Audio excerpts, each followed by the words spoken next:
Akhilesh Singh Yadav ji doctor Ram Manohar Lohia के सिद्धांतों के खिलाफ काम कर रहे हैं। उनका मानसिक रूप से राजनीतिक दिवालियापन सामने आ रहा है। देश इस समय ज्यादा प्रेम जो है जिन्ना से कर रहे हैं। उन्होंने ज्यादातर जितने गुंडे हैं मुसलमान सबको टिकट दिया है। राहुल तो ठंडा हो गए, अखिलेश को ठंडी हवा से वो भी ठंडा हो जाएंगे। अखिलेश जी जो हैं वो हमसे कम उम्र के हैं और गलत कर रहे हैं। वोट की राजनीति करना चाहते हैं, मुसलमानों की राजनीति करना चाहते हैं और यादव लोगों का करना चाहते हैं। पहुंचे हैं पप्पू की अड़ी पे और यह जानने की कोशिश करते हैं कि चुनाव में क्या होने वाला है और कौन सा ऐसा मुद्दा है जो सबसे बड़ा मुद्दा है। और अभी आज की तारीख की अगर बात करें तो एक ऐसा मुद्दा जो सामने में आ गया है वो है हिंदुस्तान पाकिस्तान, और इसकी शुरुआत किसी और ने नहीं बल्कि अखिलेश यादव ने की है। लोगों से जानने की कोशिश करते हैं। एक बात बताएं, चुनाव में ये हिंदुस्तान पाकिस्तान और जिन्ना कहां से आ जाता है उत्तर प्रदेश में? अब ये एक वेस्टेड इंटरेस्ट जो निहित स्वार्थी तत्व रहते हैं, जो चाहते हैं कि जो मूल मुद्दे हैं, जो जनता के जीवन से जुड़े मुद्दे हैं, उनके भविष्य से जुड़े मुद्दे हैं और जिसका समाधान कर पाने में हमारी राजनीति पूरी तरह से विफल हो चुकी है। तो उन सब मुद्दों से ध्यान हटाने के लिए कभी हिंदुस्तान, कभी पाकिस्तान, कभी मुसलमान, कभी कुछ ये लोग लाते रहते हैं। और एक काल्पनिक और ये मनोवैज्ञानिक जो इनकी मतलब इसका आम लोगों से कोई सरोकार, आम लोगों से इनका दूर दूर तक कोई संबंध नहीं है। पाकिस्तान से हमारा क्या संबंध हो सकता है ऐसे? अखिलेश यादव कह रहे हैं कि पाकिस्तान हमारा दुश्मन नंबर 1 नहीं है। आप इससे सहमत हैं क्या? हम इन बातों को सुनना नहीं चाहते, ऐसी बातों पे कोई प्रतिक्रिया नहीं व्यक्त करना चाहते। और इस चुनाव में हम यह जरूर चाहते हैं कि आप पूर्वी उत्तर प्रदेश में हैं और पूर्वी उत्तर प्रदेश में एक बहुत बड़ा मुद्दा है अलग पूर्वांचल राज्य गठन कराए जाने का। और यह मुद्दा जब नेहरू जी प्रधानमंत्री थे, उनके उस प्रधानमंत्रित्व काल में गाजीपुर के जो सांसद रहे, प्रतिनिधि रहे, स्वर्गीय विश्वनाथ गहमरी जी, उन्होंने सदन के पटल पे यहाँ की बदहाली का चित्र रखा था, जिसको देख करके बीता हुआ कल ये बताता है कि नेहरू जी की आंखों में भी आंसू आ गए थे और उन्होंने एक सर्वे कराया था। वो सर्वे रिपोर्ट गई और वो बंद उस पर डब्बे में चली गई। उसके बाद से उस पर कोई कार्रवाई नहीं हुई और गाहे बेगाहे तमाम बड़े नेताओं ने पूर्वांचल राज्य का जिक्र किया अपने स्वार्थ की राजनीति को बनाए रखने के लिए। और पूर्वांचल गठन के सवाल पे पूर्वी उत्तर प्रदेश के 28 जिले आते हैं सर, और 28 जिले में लगभग 8.5-9 करोड़ जनता आती है सर। तो आपको ऐसा लगता है कि उसकी बात न करके लोग हिंदुस्तान पाकिस्तान की बात? बिल्कुल। और रही बात जहां तक अखिलेश सिंह यादव की, तो बहुत साफ कहना चाहते हैं, हम लोग पूर्वांचल राज्य गठन के आंदोलनकारी हैं, राजेश आजाद, और हम लोगों ने इस चुनाव में भी एक पूर्वांचल राज्य गठबंधन मोर्चा गठित किया हुआ है, जिसमें 4-6 राजनीतिक दल हैं छोटे छोटे।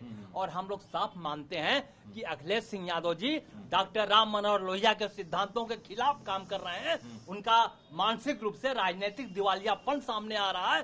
वो इसके सख्त विरोधी हैं। वो नहीं चाहते कि पूर्वांचल राज्य का गठन किया जाए। ठीक है बाबा, एक बात बताएं, ये हिंदुस्तान पाकिस्तान का मुद्दा कहां से आ जाता है चुनाव में? ऐसा है, अखिलेश यादव जो है इस समय, वैसे तो हमारी भाजपा जो है सबको, हर दल को मानती है, हर जात को मानती है। और अखिलेश इस समय ज्यादा प्रेम जो है जिन्ना से कर रहे हैं। आपने देखा होगा कि उन्होंने ज्यादातर जितने गुंडे हैं मुसलमान सबको टिकट दिया है। तो कहने का ही मतलब है, जो हम कहते हैं हम हिंदू के थोड़ा सा वो करते हैं, जब मंदिर बनवाएंगे ये, तो वो जो है अखिलेश जो चाहते हैं कि इन सबों की मस्जिद बने। इसलिए मैं चाहता हूं कि आज के परिवेश में राहुल तो ठंडा हो गए, अखिलेश को ठंडी हवा से वो भी ठंडा हो जाएंगे और भाजपा रहेगी, जोगी रहेगा, आगे भी रहेगा। एक बात बताएं, आपको ऐसा लगता है कि पाकिस्तान सही में हमारा दुश्मन नंबर 1 है जैसा कि अखिलेश यादव कह रहे हैं? नंबर 2 बताइए। वो गलत कह रहे हैं। अखिलेश जी जो हैं वो हमसे कम उम्र के हैं और गलत कह रहे हैं। हाँ, ये राजनीतिक तत्वों में लिप्त हैं। हाँ, इसलिए किस तरह का फायदा आपको लग रहा है इससे उनसे लेना चाहते हैं? किस तरह का फायदा लेना चाहते हैं ये बोल के Akhilesh Yadav? Akhilesh Yadav vote bank, vote की राजनीति करना चाहते हैं, मुसलमानों की राजनीति करना चाहते हैं और यादव लोगों का करना चाहते हैं। मतलब ये वोट बैंक की राजनीति है। वोट बैंक की आपको क्या लगता है किस तरीके से, क्यों ऐसा कह रहे हैं कि कभी वो कहते हैं जिन्ना के प्रति प्रेम दिखाते हैं, कभी कहते हैं कि पाकिस्तान हमारा दुश्मन नंबर 1 नहीं है? देखिए, इसको मैं थोड़ा डिफरेंट ढंग से लेता हूँ। एक कहावत है यहाँ पे, नादान दोस्त से चालाक दुश्मन अच्छा होता है। कभी कभी क्या होता है ना, ये तो आप मान के चलिए कि चाइना ताकत में पाकिस्तान से बहुत आगे है, ये तो आप मानते हैं। और चाइना हमेशा वो बैकडोर बैक स्टेप करता रहता है, ये भी सच है। पाकिस्तान जो करता है वो तो हमको सामने से आतंकवादी साल पता नहीं कितने सॉरी काट दिया, पता नहीं कितने साल से आतंकवादी भेज रहा है, वो तो हमारे चालाक दुश्मन है, तो उससे तो हम लड़ते ही रहते हैं। चाइना है खतरा, ये हर आदमी महसूस करता है। मैं, मेरा व्यक्तिगत वो नहीं है, सभी लोग महसूस करते हैं कि हाँ चाइना जो है ये खतरा है और वो खतरा पैदा कर रहा है ईस्टर्न बॉर्डर। अब वो तो है ही है। अब ये इस तरह के जो ये देते हैं ना, अपना वक्तव्य देते हैं, कोई सेंस नहीं है इस वक्तव्य को देने का। मैं नहीं समझता हूँ कि इस तरह के वक्तव्य देना चाहिए। ये सब खाली पॉलिटिकल डिबेट होते हैं, चैनल में डिबेट होते हैं, एक पक्ष में बोलेगा विपक्ष में बोलेगा, वो बहस होती रहेगी जिस बहस का चुनाव से वास्तविक रूप में कोई संबंध नहीं होता है। मैं इस चीज को पसंद नहीं करता कि इस तरह के फालतू के चीजों को डिबेट में लाए करके। बाबा, आपको लगता है कि ये जो बोला जा रहा है, क्यों बोला जा रहा है, किस तरीके से बोला जा रहा है? अखिलेश यादव कभी तो बोलते हैं कि परशुराम का मूर्ति का आवरण करके जो कहते हैं हिंदू का वोट लेना चाहते हैं, कभी जिन्ना और पाकिस्तान का चर्चा करके जो है सो मुसलमानों का वोट लेना चाहते हैं। तो ये अखिलेश यादव का ये वोट की राजनीति है, इससे भारतीय जनता पार्टी पर कोई असर नहीं पड़ेगा। भारतीय जनता पार्टी का जो अपना वोट है, वो वोट भारतीय जनता पार्टी पर ही आएगी।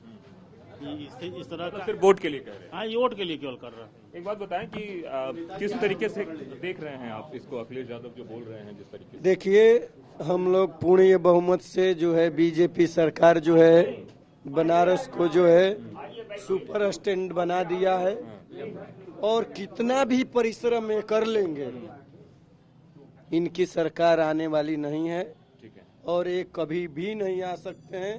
हम लोगों का जो है कमल को खिला के एकदम सुपर बना। एक बात बताएं, ये जो चुनाव है, इस चुनाव में अचानक से जिन्ना कहां से निकल जा रहे हैं और अखिलेश यादव कह रहे हैं कि पाकिस्तान हमारा दुश्मन नंबर 1 है? क्या है ना कि इधर अखिलेश जी का ज्ञान बढ़ा है।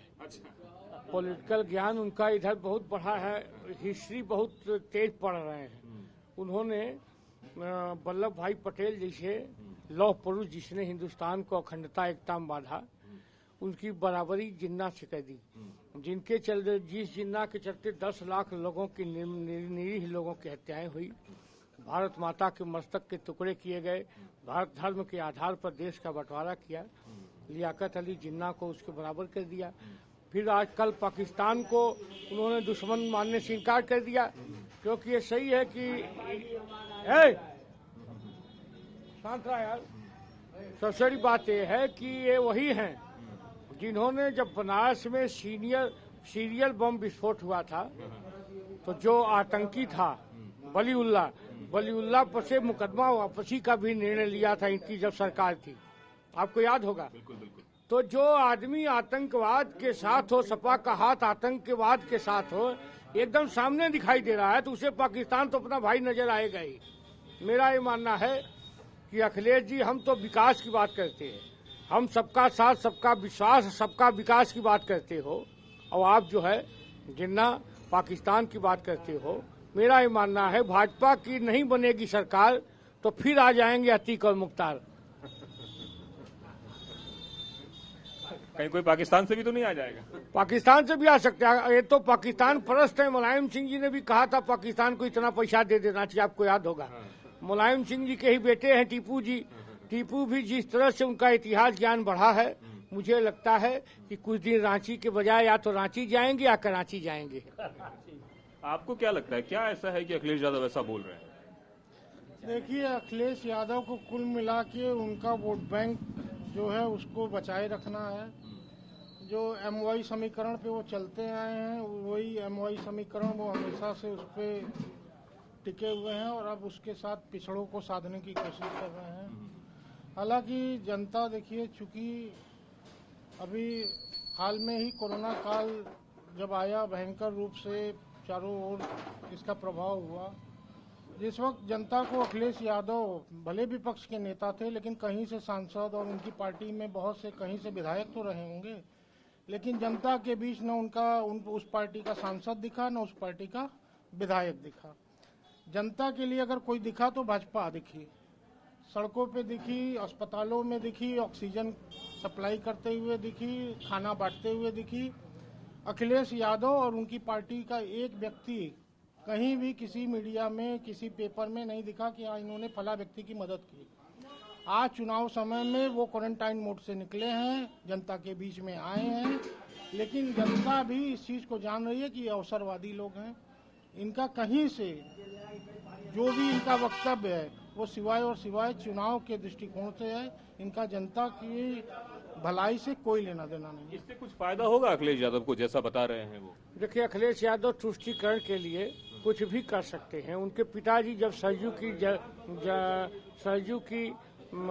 के जल को राम भक्तों के लहू से लाल कर सकते हैं, तो मुल्ला मुलायम कहलाने में उन्हें अच्छा लगता है, इसीलिए घर का नाम टीपू है। मेरा ये मानना है कि दुर्भाग्यजनक है। मुस्लिम वोटों के लिए इतना नीचे नहीं गिरना चाहिए कि जिन्ना पटेल को बराबर करना चाहिए। उत्तर प्रदेश में सब हो, उत्तर प्रदेश में सब बा, अस्पताल शिक्षा का हब बा, रबड़ी मलाई बा, अपन शीतला माई बा, ठीक है, और यहाँ सुरहा ताल बा, यही नेहा राठौर का ससुराल बा। इसलिए उत्तर प्रदेश में सब बात। चलिए, तो उत्तर प्रदेश में हर कुछ है और यहाँ के लोगों को हर रंग पता है और सियासी हक तो सबसे ज्यादा पता है। शायद यही वजह है कि अखिलेश यादव जो कुछ भी कह रहे हैं उसके पीछे की राजनीति क्या है, ये पप्पू की अड़ी पे हमें समझने का मौका मिला। कैमरामैन संजीत के साथ कुमार कुंदन।